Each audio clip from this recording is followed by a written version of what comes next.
Hi everybody, my name is Jason. I'm Caden. I'm Jaden. I'm Eli. And we are the Yahoo and the Torah channel, and we appreciate you guys. And we love you guys very much, and we thank you very much for watching this and watching this series that we're doing. For anybody that watched the video from last week, I uploaded the wrong video. I actually uploaded a crisis actress and this was only on our main channel. But everybody's really confused on this, and so I had one of these what we call the dry-eyed freaks, and they were it's about the sub incident that supposedly killed the people, and it's all a hoax. Everything's a hoax, so don't be deceived in this world. But I accidentally uploaded that one to the main channel. So for everybody that had that confusion, I would like to explain that to you. For everybody else on the other channels, you have no idea what I'm talking about. So let's just continue on with this. All right, gentlemen, how you guys doing? Good. It is a first day. It is a day when people are in their 501c3 churches, and a lot of people have potlucks after church, and they will go down there and they will have pork and beans, and they will have a huge pork and bean lunch, and that is outside of Torah. Eating pork, eating things like that, worshiping on the wrong day. That is all outside of Torah. Guys, there is a little tiny gate, then there's a wide path that leads to destruction. And we have to be very, very cautious that we are guarding our soul and we are not ending up victims into Hasatan's hands, because he is a roaring lion that he is seeking who he may devour, and he is looking for you. He's looking for your family. He's looking for your children. He's looking for your soul. He wants you gone. He wants you with him in hell for the rest of eternity. Okay, let us begin. All right. But when Aḍam heard these words from Satan, and for anybody who missed last week's, and it looks like everybody did get caught up. There was like 60 or 70 views on this, so it looks like you guys did figure this out. But Aḍam made a deal with the devil, and this is where we have a Torah command not to make oaths that we are not able to accomplish. And you're never ever supposed to make an oath in the name of our Creator, especially when you're dealing with the devil. So let's continue on. But when Aḍam heard these words from Satan, he sorrowed much because of the oath and his promise, and said, "Shall I commit adultery with my flesh and my bones? And shall I sin against myself for Elohim to destroy me and to blot me out from off the face of the earth? Since when at first I ate of the tree, he drove me out of the garden into this strange land and deprived me of my bright nature and brought death upon me. If then I should do this, he will cut off my life from the earth, and he will cast me into hell and will plague me there a long time. But Elohim never spoke the words thou hast told me, and ye are not Elohim's messengers, nor yet sent from him, but ye are devils, come to me under the false appearance of messengers. Away from me, ye cursed of Elohim." Then those devils fled from before Aḍam, and he and Ḥawwah arose and returned to the cave of treasures and went into it. Then Aḍam said to Ḥawwah, "If thou sawest what I did, tell it not, for I sinned against Elohim by swearing by his great name, and I have placed my hand another time into that of Satan." Ḥawwah then held her peace, as Aḍam told her. Then Aḍam arose and spread his hands unto Elohim, beseeching and entreating him with tears to forgive him what he had done. And Aḍam remained thus standing and praying 40 days and 40 nights. He neither ate nor drank until he dropped down upon the earth from hunger and thirst. Then Elohim sent his word unto Aḍam, who raised him up from where he lay, and said unto him, "O Aḍam, why hast thou sworn by my name? And why hast thou made agreement with Satan another time?"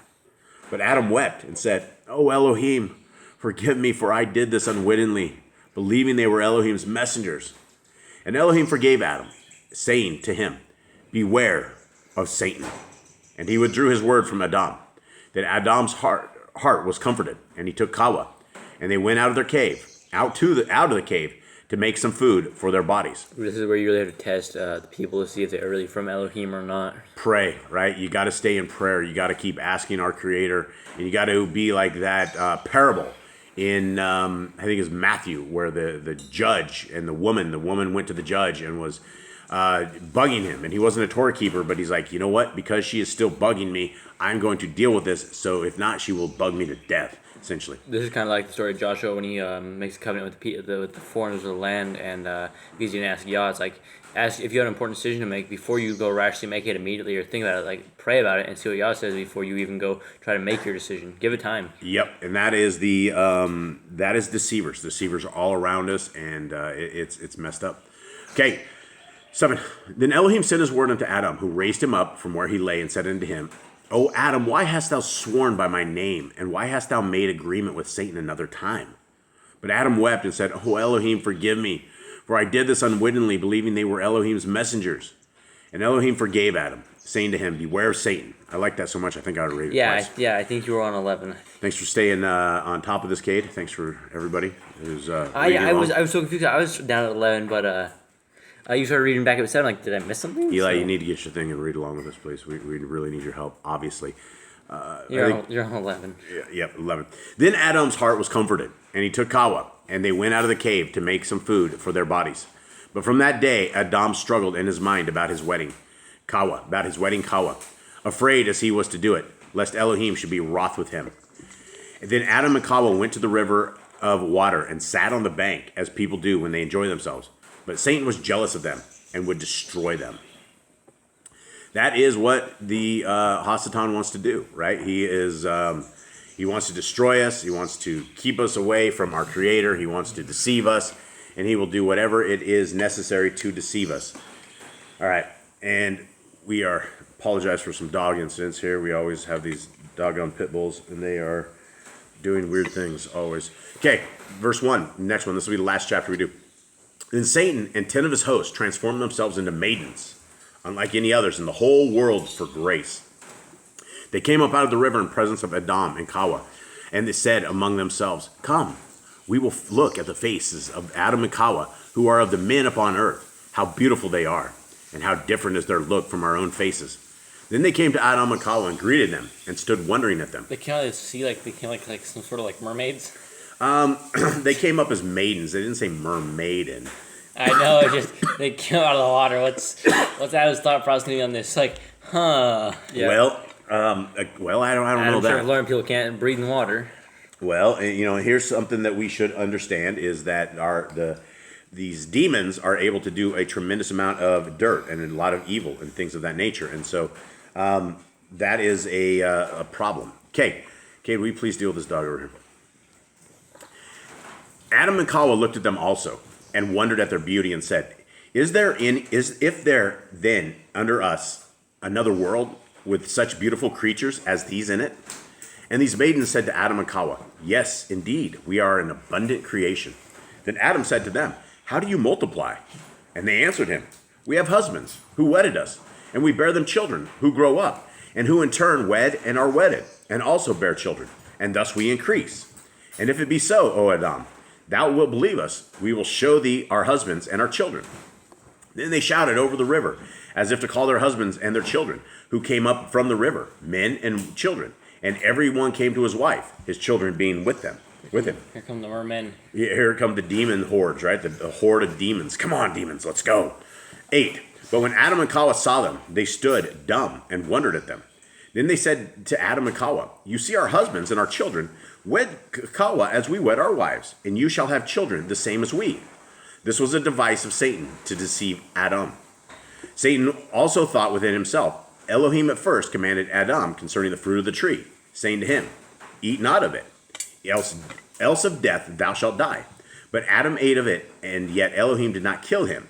He only decreed upon him death and plagues and trials until the day he shall come out of his body.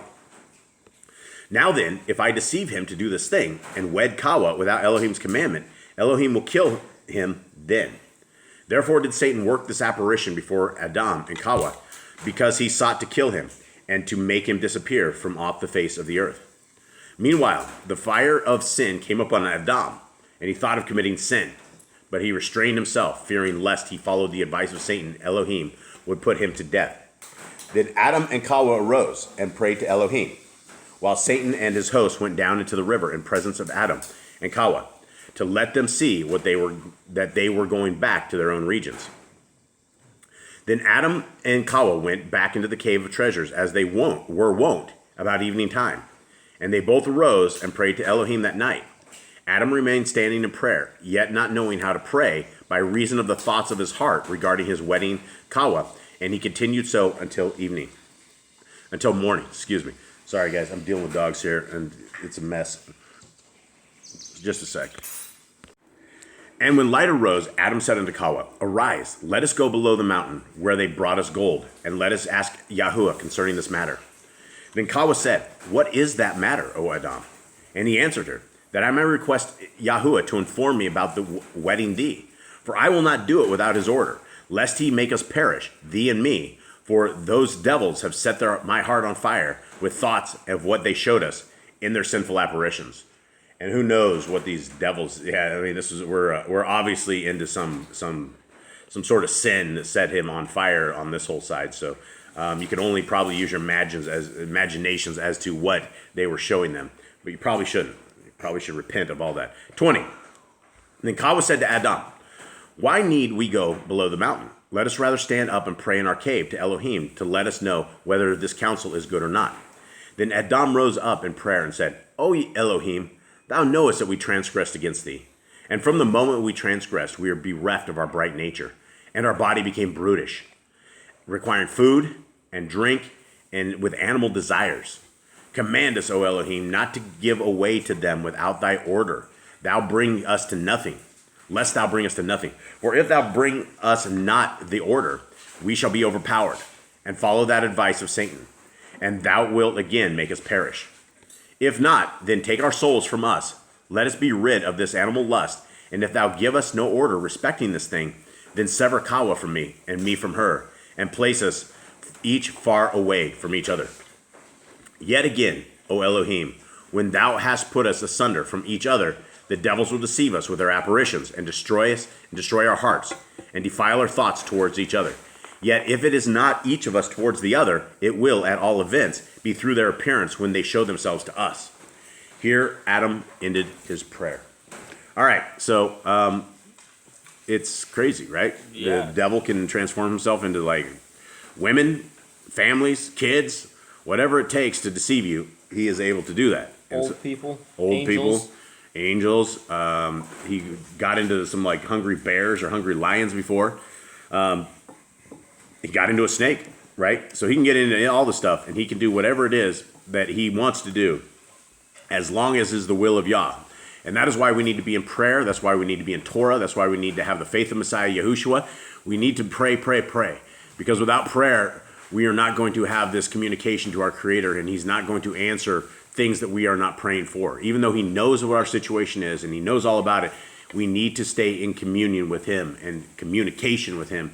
And there's no other way to do it except through prayer. All right, guys. So that is it. We thank you guys very, very much. We hope that you guys have a wonderful day. And we are out. All right, shalom.